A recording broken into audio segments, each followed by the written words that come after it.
here. Thank you for coming out on a rainy day. We lined up a great program for you, so you will be well rewarded for your diligence.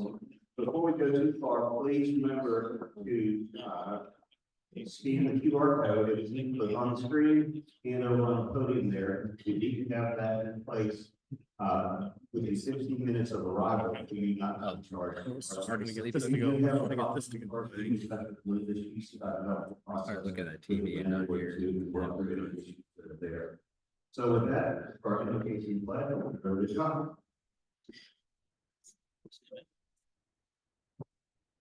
Let's take a moment and pause and reflect. Gracious and loving Creator, we gather today in fellowship, united by our shared values and a deep commitment to service above self. We give thanks for this day, for the opportunity to come together, and for the purposes that guide us as Rotarians.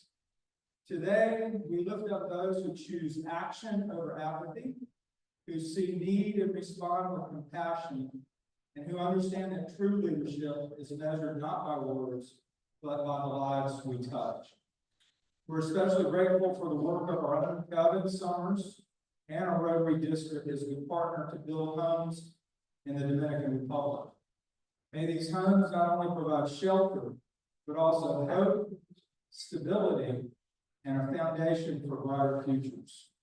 May our hands and hearts continue to be instruments of change, laying bricks of kindness, hammering in hope, and building communities stronger than ever.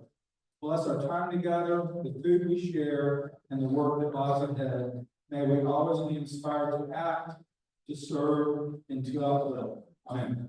Amen. Please stand for the pledge of allegiance.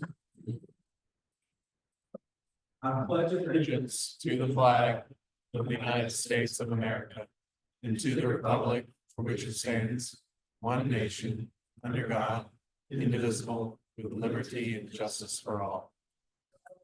Bless America, land that thou loved, every side and God, nothing with the light from above. From the mountains to the prairies, to the oceans, like flow. God bless America, my home, sweet home. ROTARY, that spells rotaries. Right. Okay, so with that, we got a few guests with us today, and to welcome our guests, President Harry Sommers. Here. Hey, President Eric, do you have some guests? I'm going to start at this end of the room and put your favorites. Hand up. Yes, good afternoon, fellow Rotarians. It's my pleasure to introduce Nicole Robertson. She's with the Dominican group.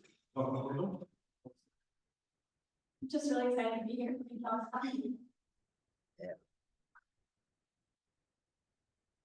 Looking at two other fantastic guests. Margie, I'm coming from the Wapelli program. I was president of RTP Rotary in Mooresville area, so just happy to be here at the Elvis Club. This is my second time visiting. And it's not good to tell me so much about the Rotary, so my first visit, so I'm here today to be here. Special guest at this table. Hi, I'm Harris Kelly. I'm here with Orlando, Silent DMer. I'm just really glad to be here. Thanks for having me. Right. Nobody's there. I think that's it. Do I just? Oh, Okay. I'll Just looking there. yes. That's cool. Good enough. Hi, Audrey Reed from Raleigh Rotary. This is Law. I will have an announcement in a few moments. Okay, one more, in a minute, yes. If you want more information on membership, go to see our membership chair, Diamante. All right, here you go, President. Thank you, President Harry. And one of the things Rotary does around the world, one of the emphasis areas is peace. And there was recently a peace conference here in the region, and to give us an update on the activities at the peace conference, as President Raleigh Rotary, and will be supported of these programs.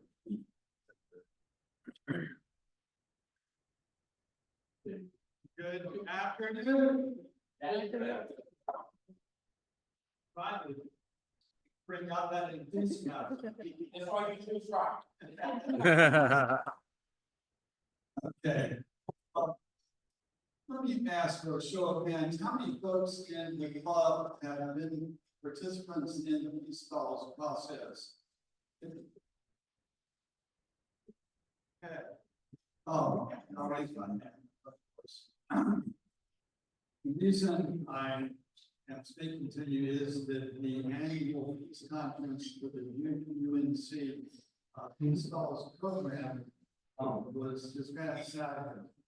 And so the attendees, probably 200 to 300 strong, present physically in the Global Education Center on the UNC campus, or by virtual presence. They were all over the world, the folks that were participating. With the program consisted of presentations by 7 of the scholars that are graduating this May. And so the program was excellent, and I'm here to first ask you to pull out your calendar. Can you do that?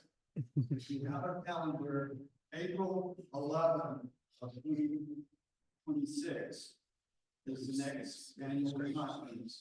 If you've never been to one, or if you haven't been to one, I'm sure that the folks here who have had He's the 26th, I was like, 2 years out? I can tell you That's next year. it's That's an next year. inspiration opportunity. And Yeah, we're- not only will you enjoy meeting the peace scholars themselves, but you'll be surrounded by people that care about this. One of the 7 areas of focus for this Rotary Club, for every Rotary Club, of the 1 billion+ members of Rotary and Rotaractors around the world, peace is the 7th, or one of the 7 areas of focus.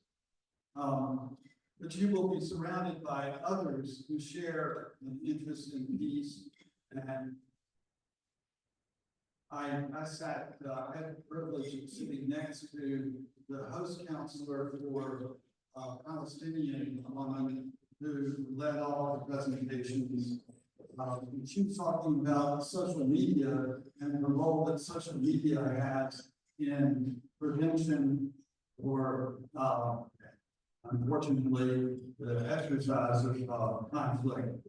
But one of the tragic aspects of her presentation that she did not say, that because I was sitting next to her host counselor, was that she has a work visa to continue to stay with her 3 boys who were in the audience for 1 more year, but she doesn't have a green card, and she is nervous, to say the least. Also sat next to a woman on my right who was from Charlotte, from a Charlotte Rotary Club. And she is very interested and committed in trying to make cataract surgery available to folks around the world in areas where blindness caused by cataracts is numbered in the millions. And it's such a simple operation. And so she's working to produce the circumstance where a lower level medical person, a technician, could perform the cataract surgery instead of having to have a doctor.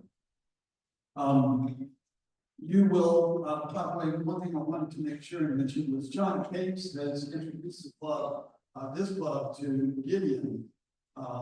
And John, help me out, I don't remember Gideon's last name.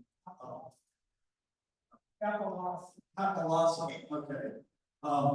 Gideon made an excellent presentation that was focused on the overuse of antibiotics in poor African countries. And the problem is the resistance to, being treated by antibiotics when they're overused is a huge problem. And so that was the subject of his presentation. I don't know, if I missed his presentation to the club. I don't know if he got into that. Okay. At any rate, I encourage you to put this date on your calendar for next year. That's April 11, 2026. I'd be prepared to learn, be prepared to enjoy fellowship with other Rotarians, and I promise you to be impressed by a crowd of these fellows that are very, very lucky to be where they are. It's a very competitive process to become a Peace Fellow, and a number of us in this club have been part of the selection process, so we've had deep personal experience helping select these fellows. I do encourage you to put that date on the calendar, April 11 next year. Thank you.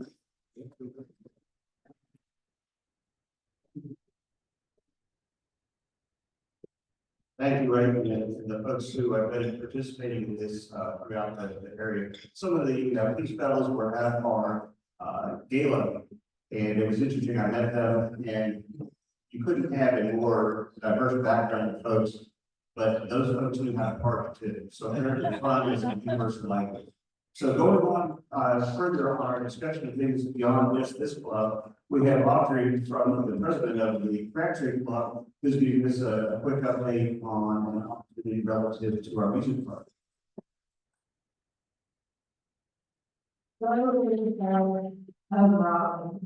I'm waiting time at your 110th anniversary celebration. I wanted to just take a moment today to remind you that May 17th, which is a Saturday, is the dedication of the music garden at Moore Square. And this club, your club, is certainly a partner club in this project. There will be a flag that Rotary has created in coordination with the city that will be installed at the location, and the flag will have your club name on there. So won't that be fun that we'll have the Rotary name right here in the middle of the course? Excuse me. So part of this project, we came up with the fact that we are going to do the dedication during the PPS Rural Fest that is going to be going on at Moore Square. And there's going to be lots of families there. And so we, Rotary, partnered with Moore Square to create a children's booklet. Well, to pay for the booklet, we decided let's have a raffle with all the clubs so that we can all learn to work together to fundraise, because we know that there will be more projects coming down the road as our presidents evolve and come up with ideas on what we're doing this year. And so the raffle ticket on most of your pages, it's the blue ticket, they're $20 each. Wonderful music related prizes, since it's related to the music garden, and your club gave, oh my goodness, yes, the printing small. Your club gave 2 tickets to Theater Raleigh and dinner, donated by your club and Theater Raleigh, and probably Eric. So each club just needs to sell about 9 or 10 tickets, so it's not a heavy lift.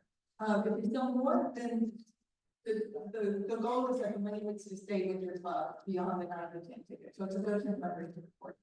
I'm leaving the tickets here. I'm going to let Eric figure out how to collect the money and the tickets. And, you know, we're all Rotarians. It's all honor system, no big deal. Right? We're all going to work together. So I look forward to seeing all of you May 17th. And just to Eric Stevens arranged for that preview for the raffle. So and the instructions, let me tell you how to handle the meetings. See Linda. That's very good. Okay, with that, we're going to go ahead and move on to some of our announcements. Some of our directors started with Patty Reed. One of the most important things that we recognize is Paul Harris Fellows and people that have been honored by their giving. So Patty, Thank you, President Eric. We talk about the Rotary Foundation, and it's a very large operation. And sometimes we have to wonder where those dollars go and we so generously give. I'm very pleased therefore to hear Reagan speak this morning about the work of peace efforts throughout the world, which is one of our 7 major emphases. And we're going to hear from Eric, you coming today, regarding the work that's being done at the Dominican Republic. These are the tangible impacts that take place when we contribute and support the Rotary Foundation. And today we've got a very special recognition to give, that is Charles King, very famous. He's receiving his Paul Harris +8. That's a significant contribution that Charles has made over the years. We're very grateful for that effort. And that leads him very close to being a major donor, which is also the next part we will achieve. Okay. So we're very pleased, Charles, to present you with this Paul Harris +8 recognition.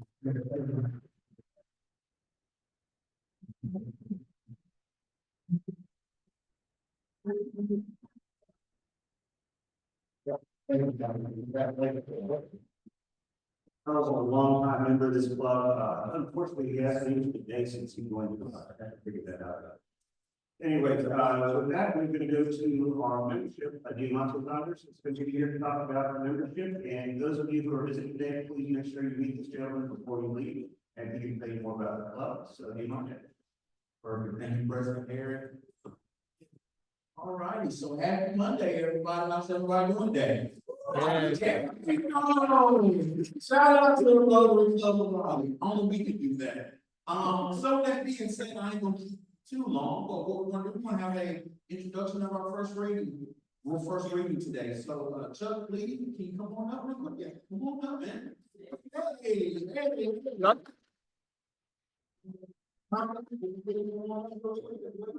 As far as sponsor. Really quick, if you're not familiar with Chuck, basically he's been to several of our meetings. He's even came up to a social event with that people. That's when I actually first met him. But just to give you a brief introduction of who Chuck is, Chuck has been living in North Carolina for over 34 years. Chuck has resided in cities such as Winston-Salem and Durham, North Carolina, but recently moved to Raleigh, North Carolina within the past several weeks. Chuck has a wife named Wendy Lee. They have been married for over 11 years. Chuck has his Bachelor of Science degree in Commerce and Engineering from Drexel University and his MBA from Harvard Graduate School of Business. Man, he's super smart. I'm trying to get there. Chuck he says he's semi-retired, but that's what he said. But to me, it seems like he's still working hard. He works for a boutique service called Hunter Street Investment Advisors. This company deals with asset allocation. Chuck has also served in several boards such as the NC State Retirement Fund, under Bell Purdue, and Duke School for Children. Chuck's free time, and know this, might want to be careful when he loves the box and he's a cattle. So be careful with him now. Hey, we got a security guard as well too. So I like that. But most importantly, Chuck loves his community.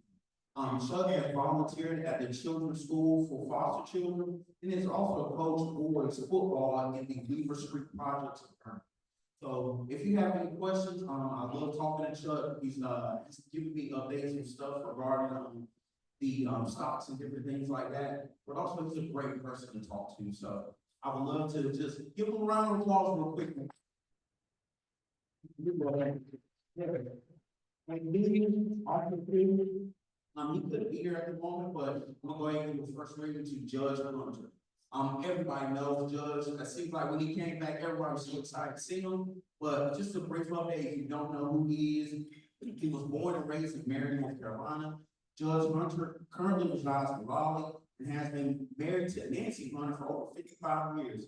He has 2 daughters named Megan and Claire, which Claire was a former member of the Rotary Club of Raleigh. He received his Bachelor of Arts in Political Science from UNC, my favorite school, as well as his Juris Doctorate from UNC School of Law. Judge Hunter has been practicing attorney for over 56 years. He has worked for the House of Representatives, North Carolina Court of Appeals. He is currently the chairman of the North Carolina County Tax Commission and the Associate Justice of the Cherokee Supreme Court.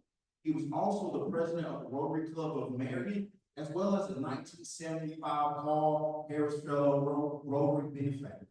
In his free time, he enjoys targeted sports and pickleball. He also volunteered his time in organizing the Fontainebleau State Trail, NC, and also to the Great State Trails Coalition.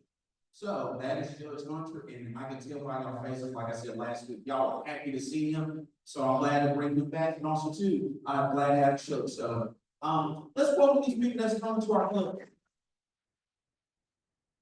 If you have any questions on joining the Rotary, please feel free to email me, or please get a contact number, because I do not want to call them. All right.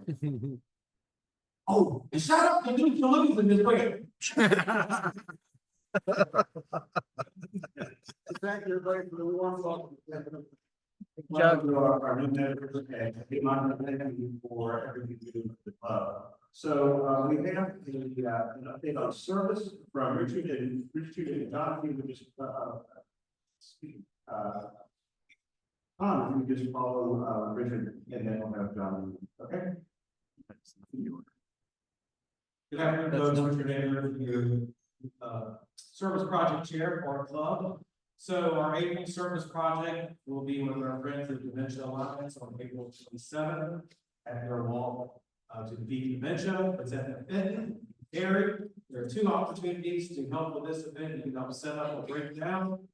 They were kind enough to go ahead and build a sign up Jenkins link for us that's already out. And I believe it's almost starting to fill up. So it's a low lift event, very important organization to our club and our community. So join us. And then in May, we're going to do a collab, as the kids say, with the Kiwanis Club, where we're going to partner with them on a Rise Against Hunger challenge. And the competitive spirit of this club, we will have a couple of events that we can pack those food, we can raise those funds. We'll have it, that's actually Saturday, May 10th from 9 to 12. More details on that, and a link will come out after our April event. But thank you very much. I was telling guests today, what I love this club is how we great service our community. And I hope to see you all at the Fenton on April 27th and in May. Thank you.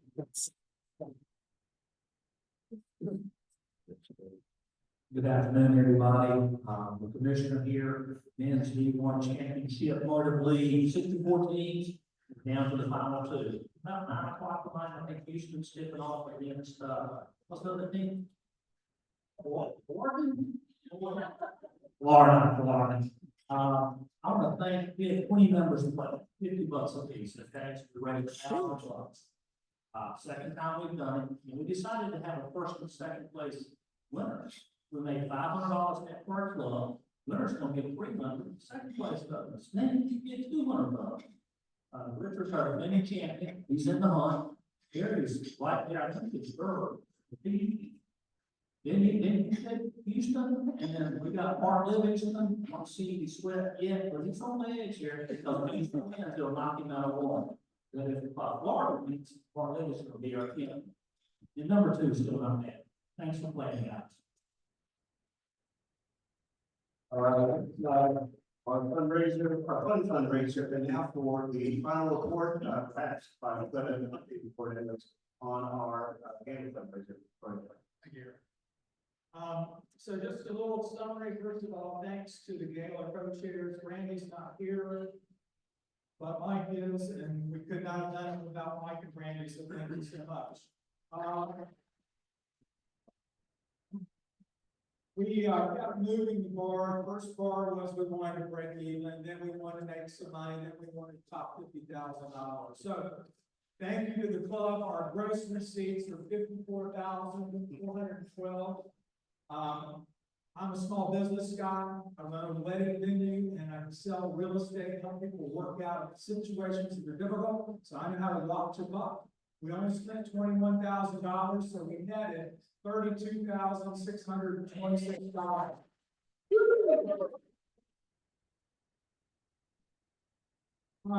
First of all, I think the big thing we celebrated was 110 years of Rotary Colorado. We want that to be the emphasis.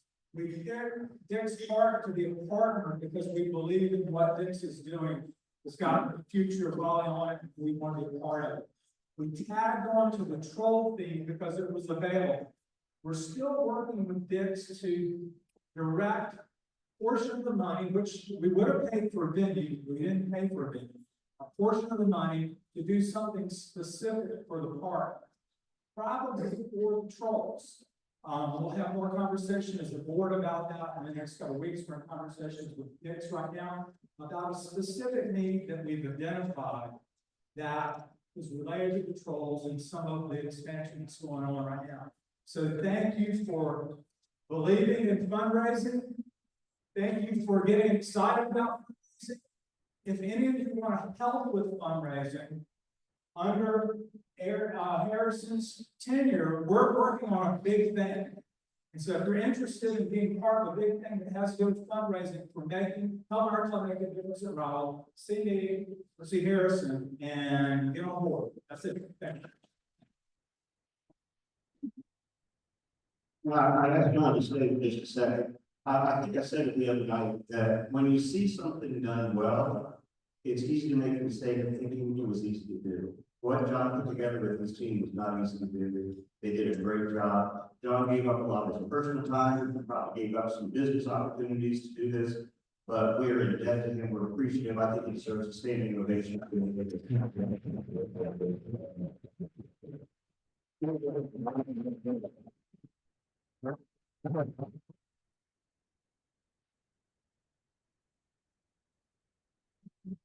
And God's not done raising money. That's right, of course.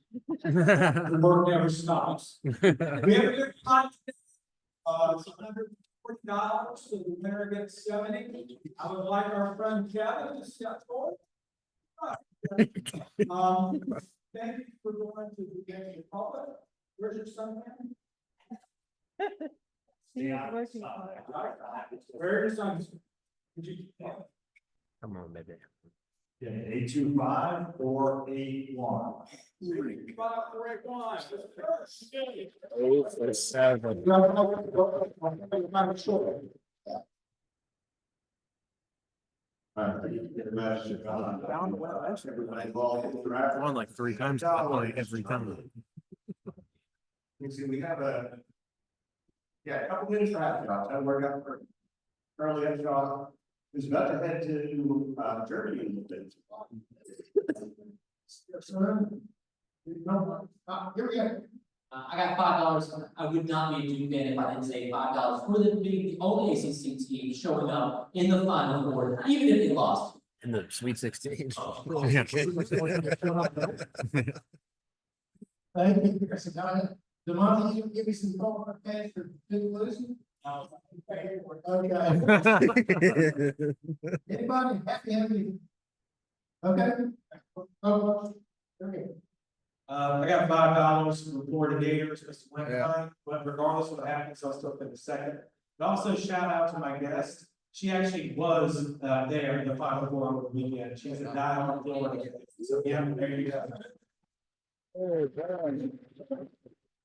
I'm sorry. It's okay. I got one more. Okay, I got $3 represent the 83 Wolfpack win over Houston, keeping them out of the national championship once again. You're a state fan, sorry, you gotta go back to 83 to stuff. At least they beat Houston. So with that, we can have our speaker introduced. Oh, excuse me. First, we have our birthday is the anniversary of Scott Stroud has his birthday on the 12th, and Dave and Chris Scott-Maderick have a birthday anniversary on the 12th. That makes 56 years for Dave. And he's not in the club.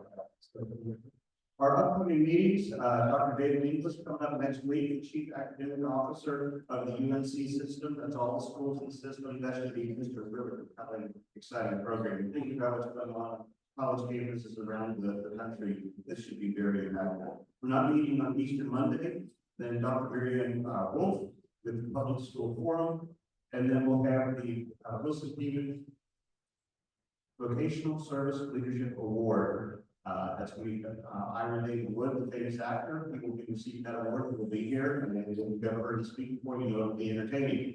So looking forward to that and recognizing what he's done in our community for the arts. Jose Salado will be talking about AI the week after that, and then looking forward to having some more information on AI. So he's going to talk about technology standpoint for the lay person.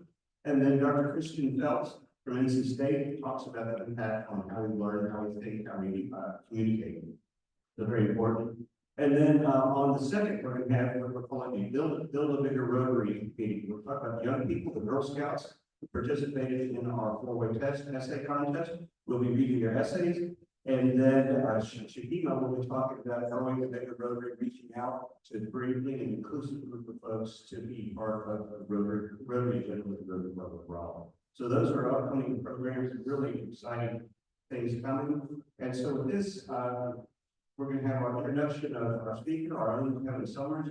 I've been looking forward to this for a long time. Number one, I just like Kevin a lot.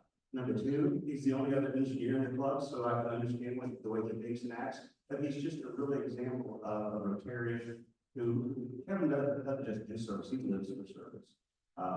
If there's some service activity going on, you'll find him there and you'll see him there. So I'm looking forward to this update. And I thought it'd be appropriate for our current service chair, our president nominee, Richard Avery, to do the introduction for Kevin. So I'll turn it over to Richard and Kevin. Thank you, President Eric.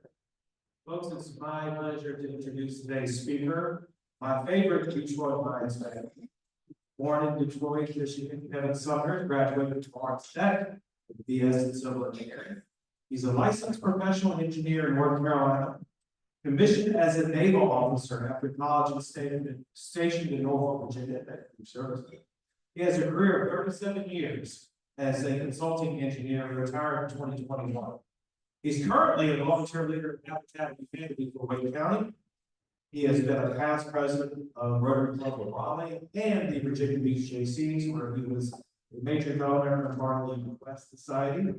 He's married to Judy, has 5 sons, 2 daughter-in-laws, and 1 7-week granddaughter.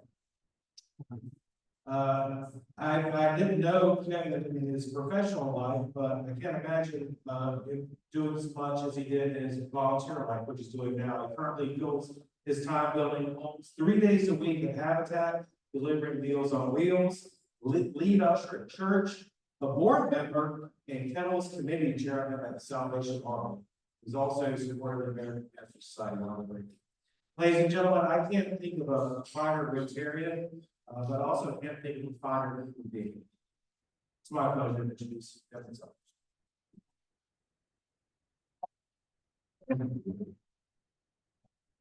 Yeah, I have a 50-50 chance it was all down.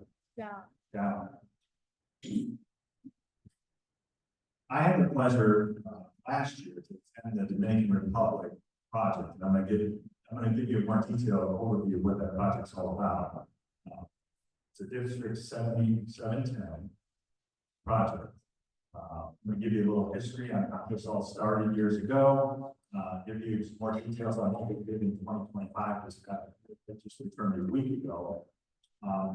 House number 18. By the way, those of you who don't know, our own Jennifer Rodriguez, her family is from the Republic, so she's told me she'll help with any Spanish interpretation. I struggle with that. Casa, for those of you who don't know, is house number 18. That's the one I was responsible for building. We'll talk about the dedication to Lee Hudson. I know he's a good friend of a lot of the non-Rotarians who dedicated the house to him, and some of the other stuff that we fun in the Dominican. So I'm going to give you a quick overview. Some of you may not be familiar with the Dominican Republic is on the island of Hispaniola. It's shared land with Haiti, so the island is divided into 2 countries that independent of each other. You can see on this map just east of Cuba. This is a map of the Dominican. I wanted to point out a few cities. Then that arrow is wrong. Punta Cana is down in sort of the southeast corner of the island, so that's the big tourist spot. That's where everybody goes on vacation. Santiago is the city that we worked in. Santo Domingo is on the southern coast. That's the capital. That's where most people live. And then Las Cocas, you'll hear me talk about. That's a small town in the foothills of some mountains where we built our house. So a little bit about the Dominican Republic. I just want to give you guys, it's an independent country located on, as I said, on the island of Hispaniola. It's the second largest nation in Caribbean. Cuba has the largest land area. The Dominican's right behind it. Population wise, about 11.4 million people, so a little bit bigger than North Carolina. The largest city is Santo Domingo, and that has 4.2 million people. We stayed in Santiago, that's where we flew in, and that's about 800,000 people. How many people remember Christopher Columbus? This is the island where he landed in 1492. He thought he discovered America. Little did he know. So this was the first permanent European colony in Santo Domingo was settled there. In 1930, the island was run by a dictatorship, and there were some tough times on the island for a while until 1961. There was an assassination of their leader, and then they struggled with. But now they're trying to move towards a public democracy, and it seems to be successful for the island. That's the largest economy in the Caribbean, and the seventh largest in Latin America. Over the last 25 years, the DR has had the fastest growing economy in the Western Hemisphere, and the GDP has been about 5.3%. Recent growth, you see it down in, especially in the city, a lot of construction, manufacturing, and mining. And it's the most visited destination in the Caribbean by tourists. 10% of the population on the economic side is at the lowest income, and that's the people we were servicing. While the other higher 10% consumes about 55% of income. The funny thing is, and I'll tell a little story, is electricity, even though it's something we take for granted, on the island is not always dependent. So you can expect that on any given day you might lose power for an hour or so. But it's the Dominican way, they just go with the flow and the lights keeps going. The other thing I found interesting in reading about this is that I wondered out in Las Cocos, I didn't see a lot of electric meters. And I was curious as to who's paying for the electricity. Because on one site, we were running electrical cords across the street from another house to get power to run our saws. And apparently only 80% of the service properties have meters, so they still have a ways to go to collect their revenue source for the power. But one thing on the positive side, they have a great medical system. Everybody was writing about hospitals. They are what you call the OT. A lot of people from the Caribbean come to the Dominican for medical services. Their mortality is actually better than the States. So they have very good medical. Rick Carnegie, he's a member of the Carrier Club, was a guy that, and he was district governor years ago. It was all started in 2012. He met a district governor at a meeting from the Dominican Republic. And the two of them bonded and they talked about, what could we do to help each other out?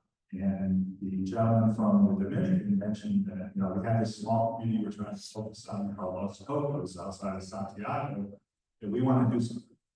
They have a real need for latrines. I mean, just something, to save hygiene so that we're not contaminating the land and consuming resources. So they got together, and Rick's one that started on this, and they applied to the district, the two districts working together, and it all started with that first grant in 2013. So from those next 6 or 7 years, we built latrines as a group. Today, over 700, and I have some pictures of what those look like. I didn't participate in that part of the project.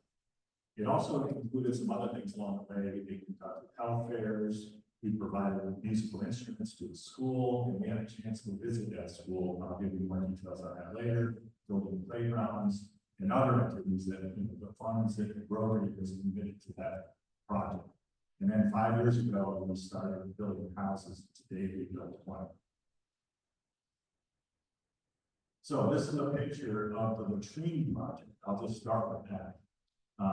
They used to, before we showed up as Rotarians on the island, some of the locals would actually dig the holes in the ground, and they would pour the basic concrete foundation, and then the Rotarians would show up, they'd fabricate 4 walls, and then they take those out all into the site, and then we would put a metal roof on it. It was very hard work. I mean, but Rotarians really, worked hard. You can see a finished product here in the picture of what one of these latrines look like, and they had our logo on it, and they're still active today. This really went a long way. People talking about, when I heard stories, for their first chance to use a real latrine, maybe for the first time in their lives in this community. So it really had a positive impact on the quality of life. And, these latrines, although they look like, what we would call outhouses in the United States, this is 100% better than the conditions they were living with before we were there. So, although compared to American standards, this may be subpar, this is a lot better than they were growing up with. So in 2021, the scope of the work changed to building houses.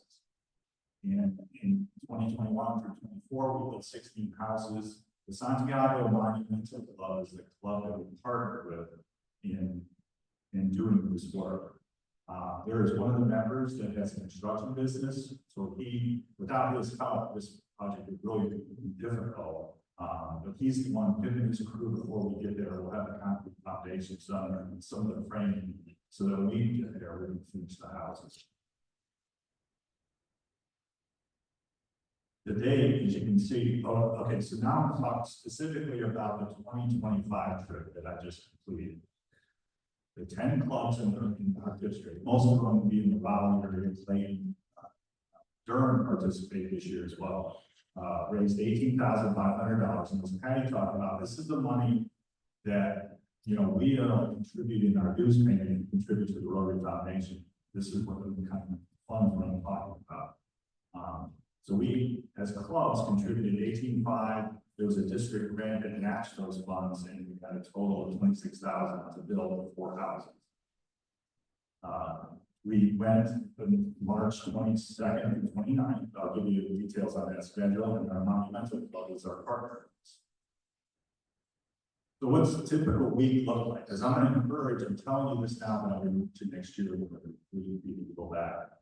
Saturday week is a travel. We usually leave RDU in the morning. There are a couple of direct flights now to the public. They don't come with Punta, so we have to connect to Miami or JFK to get there. We usually get there mid-afternoon. The club was there with a big band at the airport, and they were, just welcoming us with big smiles and music. It was a fun time. They usually host us that Saturday night with a party, and we get to meet the fellow Rotarians from the Santiago Club. And that's when you get to meet the host family if you're going to be staying with a family versus in a hotel. Sunday, this year, every year they do something different. This year they took us up into the mountains. It was about an hour drive outside of Santiago. And we had a nice picnic, and for those that were adventurous, including my wife and I, we went whitewater rafting. And I wasn't sure, how sometimes I've been out of the country on trips like scuba diving. I've been a little nervous about doing activities like this because I wasn't sure, they don't have an ocean. They don't have the rules that we have in the United States. For personal safety, but the Dominicans did a great job. They have 4 people in a boat. They have a guide in each boat, and then they had 3 experienced rafters that were staying ahead of us in case somebody fell out. They could extract you out of the river. And these were, I've done one on rafting. This was probably on class 3, class 4 rapids in some places. So it was a challenging trip. My wife had never done it, and now she's a fan of whitewater rafting. So we had a great, beautiful country. It's really neat going through the mountains. Oh, I'm sorry. So then Monday morning, we start off building the houses. And it's a good long day. I mean, we'll be at the hotel at 9 a.m. We'll get to the job site about 9:30. We'll work till about 4:30, 5 o'clock. It's hot, but generally there's enough shade that you can stay out of the direct sun. So I'm a sun tan. I'm sensitive. I don't really want to burn myself. So with sunscreen and trying to stay out of the sun, you can do a pretty good job. We work on on the houses. Generally takes about 3-4 days to get most of the house done, and by Friday this year we were done with the houses. We had a dedication Thursday afternoon, and then we toured some. I'll give you more details. We went to the museum and toured a school. So how to There were 36 Rotarians from 10 different clubs this year that attended. And this, what's interesting is that some members have brought grandchildren and children or spouses on this trip. And it's a great experience, and I'll tell you about my team in a minute, how that worked out. There were 2 housing options. Rotarians that attend, you can either stay in the hotel in town, for the rest of about half of Rotarians. The other half of us, Judy, my wife and I, are in this group, because we stayed with local Rotarians.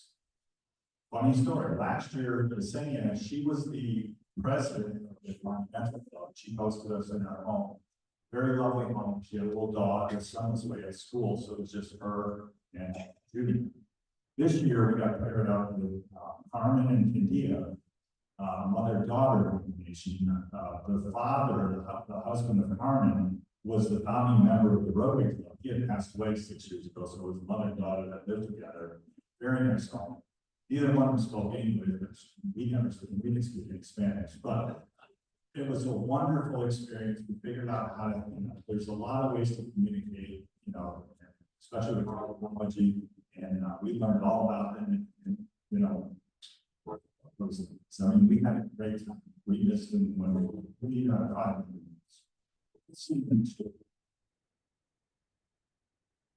So this is some pictures that Rick had dug up. This is kind of what we saw when we showed up last year to build houses. This is kind of the conditions in the slow Los Cocos for people that, I mean, literally, they're living in buildings that are just scrap materials. And, it might be some sheet metal or roof. You might have some walls. It may be just scrap lumber that somebody's cobbled up together to build something to provide some shelter. The family last year, one of the houses they were cooking over an open fire. Some people might have, propane stoves that they can cook meals on. So what does it mean? These houses are given to the homes. They don't, unlike Habitat for Humanity, where they're selling them to make it affordable. These are purely a gift. But in order for residents to qualify for this, they have some hurdles that they have to overcome. And the toughest one is to prove that they own the land. And that's very difficult in Dominican, especially in some of the rural areas, to show that you have ownership of the land. It's not as, there's not as many written records as we would have in the United States with deeds and such. So that's the big first hurdle, is to prove that you own the land where you build this house. They submit an application, the Rotary Club down there reviews those. And they have a committee based on some criteria. They'll select the recipients for these homes. This year, they selected 4 families. These are typically families. Could be one parent or 2, and maybe a grandparent that's living with them, and usually both. This year, we built 4 houses. Here's the 4, house number 17, 18, 19, and 20. I was the leader on house number 18. And we had a gentleman and his girlfriend, is what I learned, they're getting married. They had 4 kids. 2 from each, 2 of them were kids together, and 2 were from her prior marriage. When we showed up on site, this is the upper picture with the 4 families. That's at the dedication, but I just want to show you the family representatives. Down below is Monday morning when we showed up on site. They were standing there with a yellow sign and to their house. So I thought that was very sweet. This is kind of what happens in the process to build a house. You can see, even though we're in a rural area, it's kind of interesting as an engineer, because somebody will get out of the town on grid pad. There's streets that are north, south, east, west. When I say streets, I'm using that term loosely. These are just designated straight lines that might be wide enough for one vehicle to get out there, gravel or dirt roads. But it is laid out in our boundaries. This is a demonstration, it's typical construction, concrete foundation, you have footings, reinforcing steel. And so when we show up, it kind of looks like this. They've already put the metal roof on. Rotarians used to do the metal roofs on the trains years ago, but metal roofing in the hot sun was a very difficult job, especially for some of us older guys. So they decided they would do that for the guy. But it's basic construction. It's just 2x4 stud, or I should say 2x3 stud. This is what it looks like on the inside of my life. So we get there, that's the actual house, we show up, there's piles of wood in the driveway, we've got a saw set up, there if you notice in the lower picture, a chop saw set up, and we're ready to go. So this is early on, first meeting. My team consisted of, I had 8 people, including myself, so I had my wife, I had a lady from, she's the wife of a Rotarian from Cary, her name is Linda, and she had a granddaughter. 12-year-old girl had never been outside the country. And we were worried about how this young lady was going to react to doing some hard work, you know, especially things that she's uncomfortable with. But I'll tell you some stories about how I made her be. We had 2 Rotarians from the Durham Club, we had one from the North Raleigh Club, and I had one from, I guess I said the Cary. So it was people that really didn't know each other. Now I would say that they're all friends. We started working right away, and there's a picture of myself and Nick. We're looking at the ceiling that we have to install and how we're going to do that. I recruited the kids. These were some of the children. The first day, I guess they let them skip school that day, welcome us to the house site. And so we wanted to paint, trim, and advance. It makes sense from a construction perspective. That's one thing I brought to the team is that it's a lot easier to paint the trim before you put it up. You don't slap blue paint like wet white and vice versa. So there's the team, and then I had the ladies and then other painting the louvers. They usually don't down there. The climate is so temperature, it's 80s during the day and 70s at night. So they really don't have glass windows in the homes. It's just louvers to rain out. Bugs aren't really a problem. So there's no air conditioning. You don't need heat or air or cooling. It's very comfortable at night to sleep. So all of the windows that include are just louvers that are made out of wood. And there's our team, you know, after day 1. We made a lot of progress. You know, we had all the siding put up in front of the house. We took this picture at the end of the day, and everybody was proud of the hard work that we did that day. The day 2, we show up, you know, the house. There's the sunlight, I thought it was a good picture. We started painting. So this is the Rotary blue. You can drive around town and find these 20 houses because we have this, they're all painted blue like trim. And they've got a Rotary, I'll show you the Rotary emblem on the top of the gate. But there's our team installing windows. That's my wife up on top of the tree in back. These houses do have a tree with a water tank up on top of the roof. So they have running water inside the building, which is a luxury. There's the team working on interior walls. We recruited again some of the kids to help us out. This is at the end of the day, kids show up from school. This is where some of the fun starts. You know, we're told to bring some toys with us. We bring balls. We bring, you know, things that the kids frisbees. I don't think the kids have ever seen frisbees before. But you bring candies and things like that, and then you engage the kids at the end of the day. They had a good time just getting to know them. And 12-year-old Mary, the student that was with us, she really had a great time getting developing a relationship with the kids. So on day 3, we show up. There's the picture up in the upper left there of the bathroom. It's basically just concrete walls with a stucco finish. They have a toilet, a sink, and a shower with actual ceramic tile. We've upgraded to something that's very nice. You know, is comparable to what we see in the United States. The inside of the houses are very simple. There's no wall finishes. This is the wood that you see there with the studs exposed is what the finished product is. There is no walls that get installed on the inside of the drywall that you can see in the United States.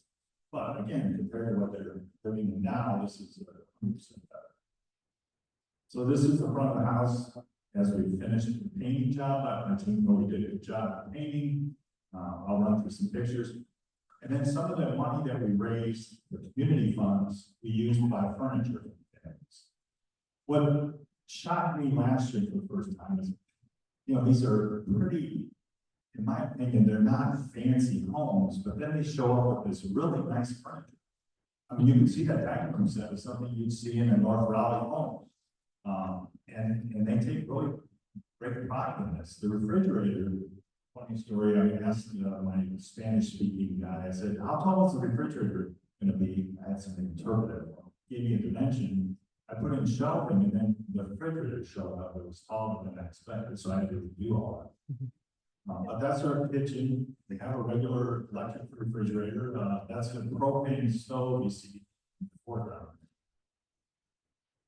That's a typical bedroom, again, it looks like sort of black siding, it doesn't get painted, I mean, if owners want to paint it, that's up to them, it's a big floor.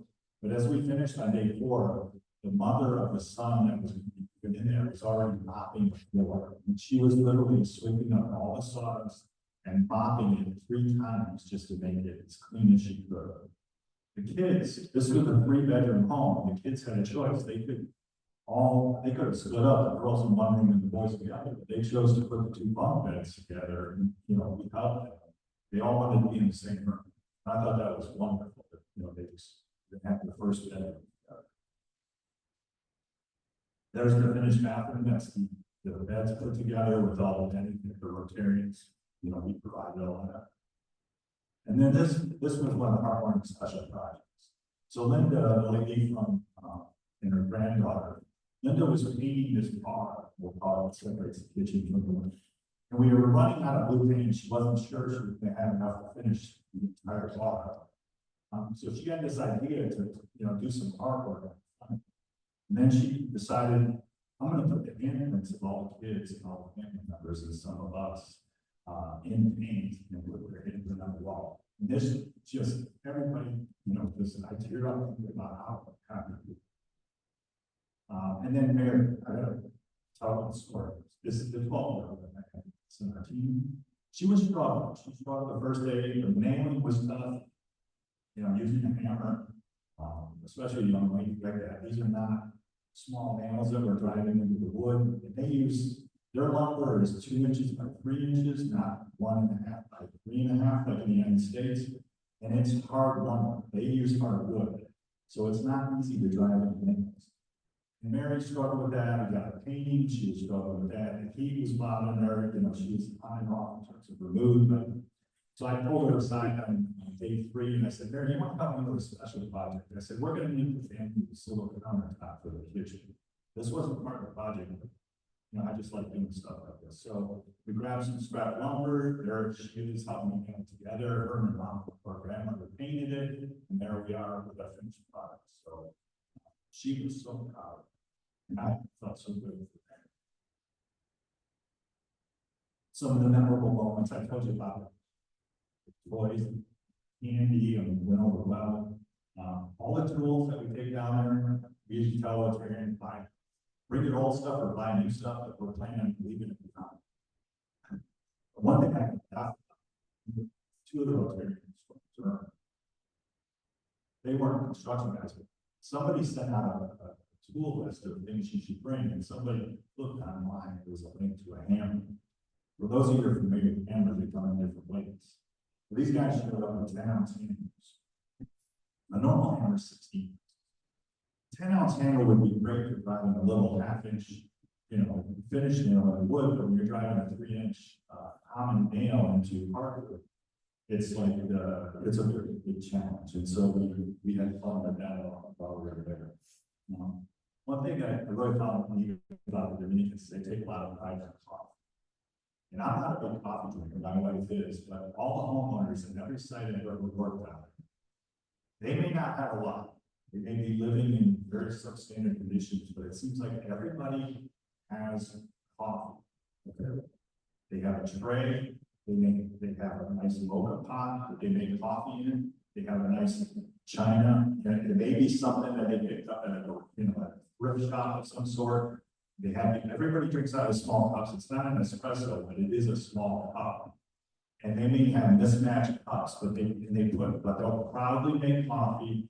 They'll bring it out to you on a tray with a white cloth on it, and the coffee's already made, and they just take pride in hosting you because you're there or they're home and they want to be. That's what Dominicans do. So I was very proud of them. And most of all, the fellowship, just getting to know what experience. I feel like I've got good friends down at the Dominican. It's been a great experience, and with other clubs in the Raleigh area, we've had these guys. Some of you guys have been on 13 trips. I've been on 2 local next year. I'm hoping that somebody else will probably.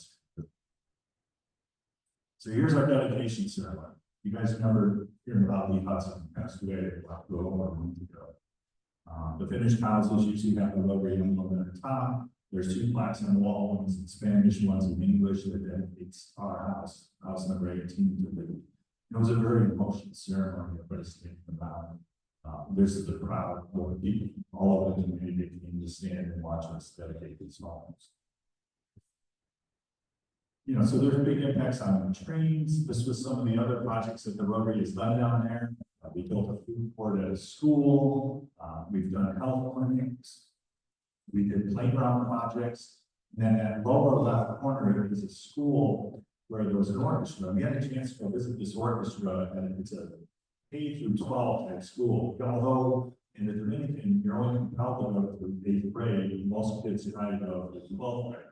By law, you can drop out of school after your 8th grade. This school, it is a public school. They're the only ones outside town that have an orchestra. And they're attracting talent from all over South America and Central America. There was a cello player. She was about 16 years old. She is a prodigy. I mean, she's played in New York. You can tell this girl has natural talents. But this orchestra, we, the Rotarians in this district, paid for a lot of these instruments over the years. And most recently, we sent them a check to get extra money. They needed $5,000 to fix their air conditioning. It's just, you can't store instruments like this inside a space that doesn't have air conditioning. So they don't get to take their instruments home because most people don't have air conditioning, and they were able to keep that. So I really enjoyed that experience. And then we had some fun. We went to the Monumental Rotary Club meeting on Wednesday night.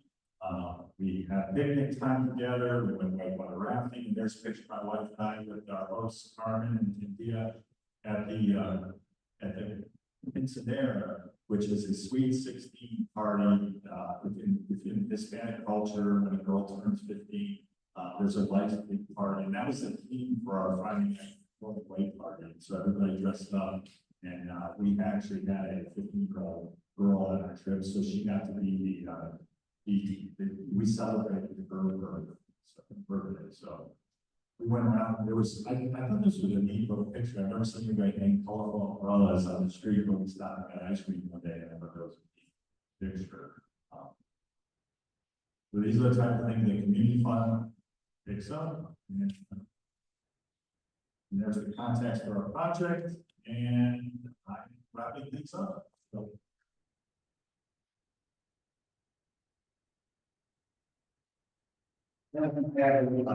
terrific report, terrific activity, interview dedication service of the Rotary. Kevin will be here, like you know, every week, to answer questions afterwards or right on our time. But let's thank everyone one more time.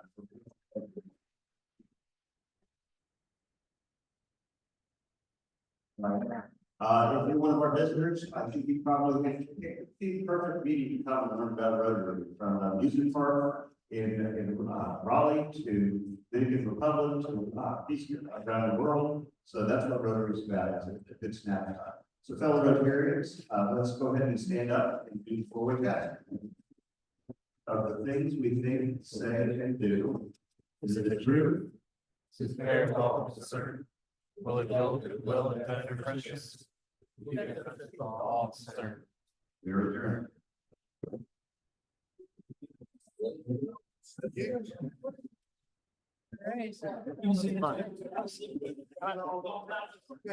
got it. This is the easy part. Here you go. Thanks. We're closing. Let's be closing.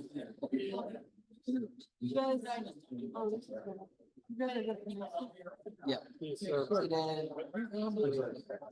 We'll see you. Bye, Jen. Good luck. Close those deals. Yeah.